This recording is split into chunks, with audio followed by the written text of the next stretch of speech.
नमस्कार मंडळी. तर पुन्हा एकदा स्वागत आहे आपल्या यूट्यूब चॅनलवर. तुमचे मनापासून स्वागत. या व्हिडिओमध्ये आपण पाहणार आहोत की आईच्या पोटामध्ये बाळ कोणत्या कारणामुळे मृत होतं आणि ग्रहणाच्या वेळेला आईने काय खायचे नाही, प्यायचे नाही किंवा घराच्या बाहेर का पडू नये, ही सर्व आपण कारणे या व्हिडिओमध्ये पाहणार आहोत. अजून एक म्हणजे महिला गरोदर का राहत नाही, कोणत्या कारणामुळे राहत नाही, ते सुद्धा आपण पाहणार आहोत. तर व्हिडिओ लास्टपर्यंत बघा. आवडला तर लाईक, शेअर, कमेंट आणि सबस्क्राईब नक्की करा. तर आपण चालू करूया व्हिडिओला. ग्रहणामध्ये गरोदर महिलेने घराच्या बाहेर का पडू नये, त्याला काही शास्त्रीय आधार आहे का? काही कारण आहे का, की ही एक अंधश्रद्धा आहे?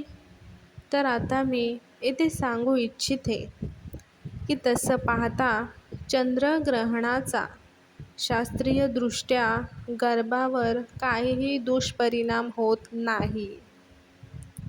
पण पहिल्या काळातील महिला ग्रहणाच्या वेळेला खूप वेळा बाहेर पडू नये किंवा त्या बाहेर पडल्यात आणि त्याच वेळेला त्यांच्यासोबत काहीतरी विपरीत घडलं आहे. पण ते ग्रहणामुळे घडलं नसावं, तर नियती कोणत्याही दिवशी काय करेल ते सांगू नाही शकत.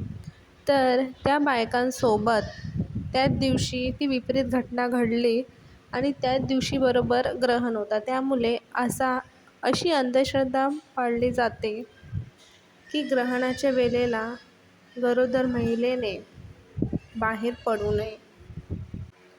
त्यावेळेस वातावरणात होणाऱ्या बदलांमुळे काही गोष्टी संवेदनशील होतात. गरोदर स्त्री ही आधीच नाजूक परिस्थितीतून जात असते. त्यामुळे मनामध्ये निर्माण झालेल्या शंकेचा, भीतीचा थोडाफार परिणाम होऊ शकतो. वास्तविक भीती किंवा शंका नसेल तर काहीही बिघडत नाही, हेही 100% खरं आहे. म्हणून घाबरून न जाता तो वेळ शांतपणे घालवावा. पहिल्या काळातील लोक बोलतात ना की ग्रहणामुळे गरोदर बाईवर खूप विपरीत परिणाम घडतात. तर ठीक आहे ना, त्यांचं पण आपण मत स्वीकारूया. ग्रहणाच्या वेळेला घरातच बसूया, काही खायचं प्यायचं नाही, चालेल ना. त्यांचीसुद्धा प्रथा आपण पाळूया. बदलत्या पिढीनुसार जग खूप बदललं आहे, पुढे चाललं आहे. विज्ञान तंत्रज्ञानाच्या युगामध्ये आज खूप गरोदर महिलांसाठी वेगवेगळ्या सुविधा उपलब्ध झालेल्या आहेत. त्यांचासुद्धा आपण फायदा घेतला पाहिजे. गरोदर बायकांना पडणारे साधारण प्रश्न व त्याची शास्त्रीय उत्तरे यांची आता आपण सविस्तर चर्चा करू. प्रश्न पहिला. ग्रहण काळात गरोदर स्त्रीने काही खायचे प्यायचे का नाही? तर काही लोक बोलतात की ग्रहण काळात पचनशक्ती मंदावते. पण तरी गरोदरपणात भूक लागतेच आणि उपाशी राहून चालत नाही. उलट त्यामुळे बाळाला त्रास होऊ शकतो. म्हणून भूक लागली तर पचण्यास हलका, सौम्य असा आहार द्यावा. द्रव आहारास प्राधान्य द्यावे. जास्त लिक्विडचे पदार्थ खावे, जसे की पचनास हलके जातील. तहान लागली असता पाणी, सरबत, फळांचे ताजे रस पिण्यास हरकत नाही. कारण सरबतामध्ये आपल्याला ताकद मिळते.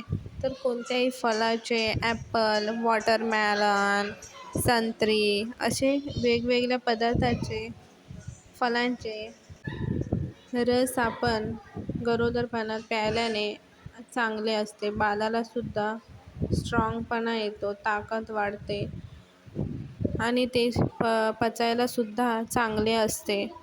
त्यामुळे दैनंदिन आहारात आपण सरबत थोडं तरी प्यायलं पाहिजे. व्हिडिओ आवडला तर लाईक, शेअर, सबस्क्राईब आणि कमेंट करा. आता आपण पाहणार आहोत की पोटामध्ये आईचं बाळ कशा प्रकारे मृत होतं, त्याची काय कारणे आहेत ते आपण आता पाहणार आहोत. तर व्हिडिओ पूर्ण बघा. महिला गरोदर न राहण्यामागे वंध्यत्व किंवा बांझपण, अनेक शारीरिक, हार्मोनल आणि जीवनशैलीशी संबंधित कारणे असू शकतात. गर्भधारणेसाठी स्त्रीचे शरीर सुदृढ असणे आणि अंडी वेळेवर बाहेर पडणे आवश्यक असते. महिला गरोदर न राहण्याची मुख्य कारणे खालीलप्रमाणे आहेत. पहिलं, हार्मोनल संतुलन, PCOS, पॉलिसिस्टिक ओव्हरी सिंड्रोम. हे महिलांमध्ये वंध्यत्वाचे सर्वात सामान्य कारण आहे. यामध्ये अंडाशयातून अंडी वेळेवर बाहेर पडत नाही, त्यामुळे महिला गरोदर राहत नाही. हे सुद्धा एक मोठं कारण आहे, ते आपण लक्षात घेतले पाहिजे. थायरॉईड हे दुसरं कारण. थायरॉईड ग्रंथीची समस्या जास्त किंवा कमी मासिक पाळीवर परिणाम करते, ज्यामुळे गर्भधारणा राहण्यास अडचणी येतात. तिसरं म्हणजे हार्मोनल कमतरता. शरीरात फॉलिकल स्टिम्युलेटिंग हार्मोन्स किंवा ल्युटेनायझिंग चे संतुलन बिघडल्यास ओव्ह्युलेशन होत नाही. चौथं म्हणजे पुनरुत्पादन अवयवांच्या समस्या, फॉलोपियन ट्यूब ब्लॉक. जर नाल्यांमध्ये काही अडथळा असेल तर शुक्राणू अंड्यापर्यंत पोहोचू शकत नाहीत. हे कारणे आहेत महिला गरोदर न राहण्यामागची. हे सर्व आपण काळजीपूर्वक बघितलं पाहिजे आणि ह्या चुका सुधारल्या पाहिजेत. जनुकीय दोष. गर्भात गंभीर जनुकीय किंवा शारीरिक दोष असल्यास बाळ टिकू शकत नाही. इतर अनेक कारणे आहेत. अकाली प्रसूती. आईचे वय 35 वयापेक्षा जास्त असल्यास सुद्धा बाळाला धोका असू शकतो. किंवा रक्तजन्य आजार. अनेक प्रकारचे रक्तजन्य आजारसुद्धा आहेत, त्यामुळे सुद्धा बाळ टिकू नाही शकत. महत्त्वाची टीप म्हणजे बाळाची हालचाल कमी जाणवल्यास किंवा थांबल्यास त्वरित डॉक्टरांशी संपर्क करा. ही माहिती केवळ शैक्षणिक हेतूसाठी आहे. कोणत्याही वैद्यकीय समस्येसाठी तज्ज्ञ डॉक्टरांशी सल्ला साधावा, ही नम्र विनंती. त्यामुळे सर्वांनी नोंद घ्यावी. प्लेसेंटाची समस्या. वार योग्य प्रकारे काम न केल्यास बाळाला पोषक तत्त्वे आणि ऑक्सिजन मिळत नाही, ज्यामुळे मृत्यू होऊ शकतो. संसर्ग. गर्भाशयात होणारा संसर्ग, जसे की जीवाणूजन्य संसर्ग, हे देखील एक महत्त्वाचे कारण आहे. मातेचे आरोग्य. मातेला अनियंत्रित मधुमेह किंवा उच्च रक्तदाब असल्यास बाळाच्या जीवाला धोका निर्माण होऊ शकतो. नाळेची गुंतागुंत. नाळ गळ्याभोवती आवरली जाणे किंवा गाठ पडल्यास ऑक्सिजनचा पुरवठा थांबतो. गर्भाशयाचे विकार. गर्भाशयात गाठी, पडदा किंवा गर्भाशयाच्या मुखाचे आजार, ज्यामुळे गर्भरोपण होऊ शकत नाही. एंडोमेट्रिओसिस. गर्भाशयाची आतील त्वचा बाहेर वाढणे, ज्यामुळे ओटीपोटात वेदना होतात आणि गर्भधारणेत अडथळा येतो. जीवनशैली आणि इतर घटक. ताणतणाव. अति ताणतणाव ओव्ह्युलेशन प्रक्रियेवर वाईट परिणाम करतो आणि गर्भधारणेत अडथळा निर्माण करतो.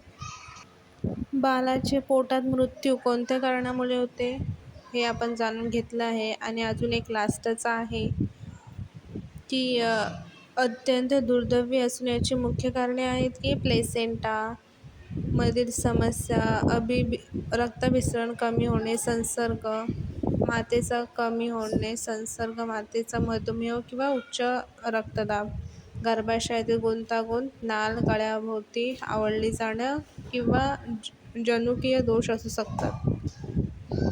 तर आपण ही सर्व कारणे बघितली आहोत.